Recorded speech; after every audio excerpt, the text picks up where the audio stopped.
The Last Night of Rothenburg, Chapter 3. Lured. The wind whispered through the skeletal trees, carrying with it the scent of decay.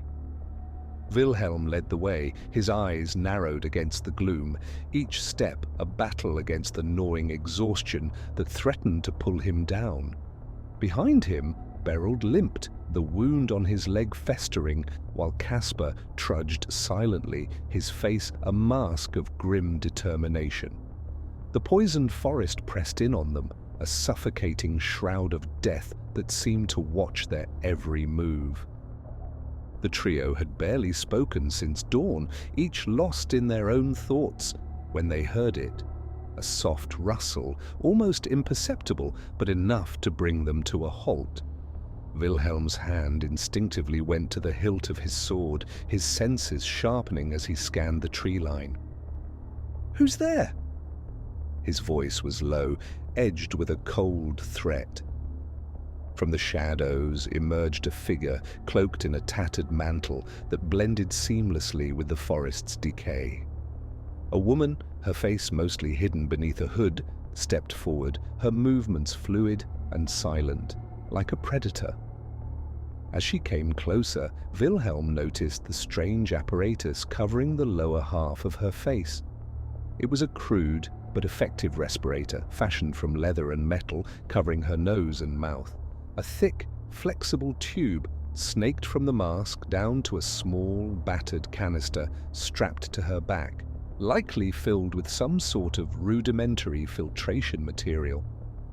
The device hummed faintly as she breathed, the only sound breaking the oppressive silence of the forest. "I mean you no harm," she said, her voice slightly muffled by the mask, but calm, almost soothing. "My name is Isolde." Wilhelm's grip tightened on his sword. "What do you want?" Isolde's gaze flicked to Berold, who was leaning heavily against a tree, his face pale and drawn. "I've been following you," she admitted, her tone matter-of-fact. "You're heading toward the mountains, aren't you? To the town with the soil towers?" Caspar stepped forward, his eyes narrowing. "How do you know about that?" "I know many things," Isolde replied, her voice barely above a whisper. "I've scouted these lands for years, long before the creeping death took hold. I can guide you through the forest, show you paths that aren't marked on any map, but—" She hesitated, glancing at Wilhelm. "There's a price." Wilhelm didn't like the way she looked at him, like she was sizing him up, calculating. "And what's that?" Isolde's lips curled into a faint smile behind the mask. "Trust. You're not the only ones trying to survive out here. There are others, desperate, ruthless. They won't hesitate to kill for what little you have left." Berold groaned, sinking to the ground, his strength ebbing away. Caspar knelt beside him, examining the wound with a frown. Wilhelm watched Isolde carefully, weighing his options. They were running out of time, and Berold wouldn't last much longer without help. But there was something about Isolde that set his nerves on edge. "If you've scouted these lands for years," Wilhelm said slowly, "then you know the risks of traveling with strangers." Isolde nodded, her expression grave behind the mask. "I do. But the alternative is far worse." She looked at each of them in turn. "You need me if you want to survive this forest, and I need you." Wilhelm's mind raced. Could he trust her? Could he afford not to? The forest was a maze of dangers, and they were woefully unprepared. He glanced at Berold, whose breathing had become shallow and ragged. They didn't have the luxury of time. "Fine," he said finally, sheathing his sword. "Lead the way." Isolde's smile widened, but there was no warmth in it. She moved with an uncanny grace, her steps barely making a sound on the dead leaves that carpeted the forest floor. Wilhelm fell in behind her, his senses on high alert. Caspar followed, helping Berold as best he could, though he was clearly struggling. The deeper they ventured into the forest, the more oppressive the atmosphere became. The trees, once mighty and proud, were now twisted and blackened, their branches clawing at the sky like skeletal hands. The air grew thick with the stench of rot, and a sickly green mist curled around their ankles, a harbinger of the creeping death that was never far behind. Every step closer to the ground burned. Wilhelm could feel the sting of the mist on his exposed skin, a searing pain that reminded him of the ever-present threat. The creeping death was no mere fog. It was a living thing, hungry and relentless, seeking out any weakness, any moment of vulnerability. Berold's wound, inflicted when he had fallen during a desperate climb to escape the encroaching mist days before, had worsened. The creeping death had reached him then, burning through his clothing and searing his flesh. Now it festered, a constant reminder of the danger that followed them. Isolde moved with the confidence of someone who had walked these paths 100 times before. She paused occasionally, her head tilting slightly, as if listening to something only she could hear. Wilhelm watched her closely, noting the way her eyes darted to the shadows, the way her hand hovered near the dagger at her belt. They traveled in silence for hours, the tension between them thick and unspoken. Wilhelm's mind churned with questions he didn't dare ask. Who was this woman really? What was she hiding?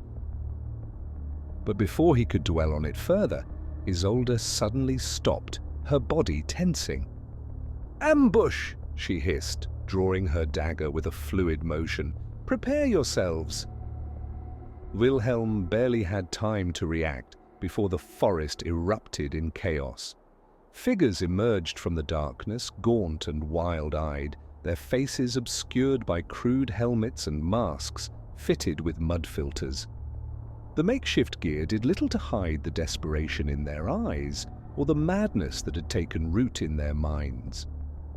They moved with a frenzied desperation, their movements erratic and unpredictable. Wilhelm drew his sword, meeting the first attacker with a fierce slash, but the man didn't even flinch as the blade cut through his flesh. He kept coming, his eyes glazed with insanity.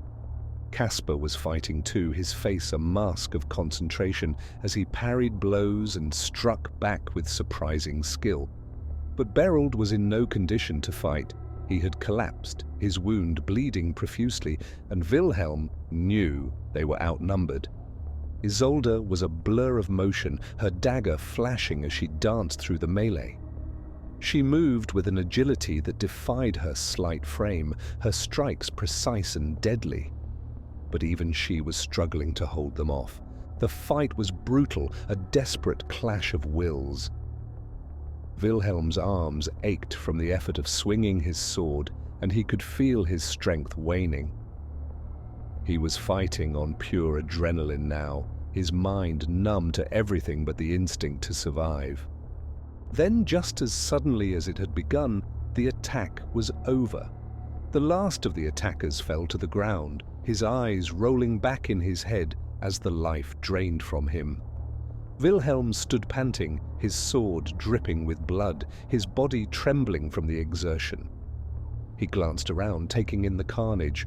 Caspar was on his knees, his chest heaving, and Berold was unconscious, his face pale and sweat-soaked. Isolde stood a few feet away, her dagger still clutched in her hand, her expression unreadable behind the mask.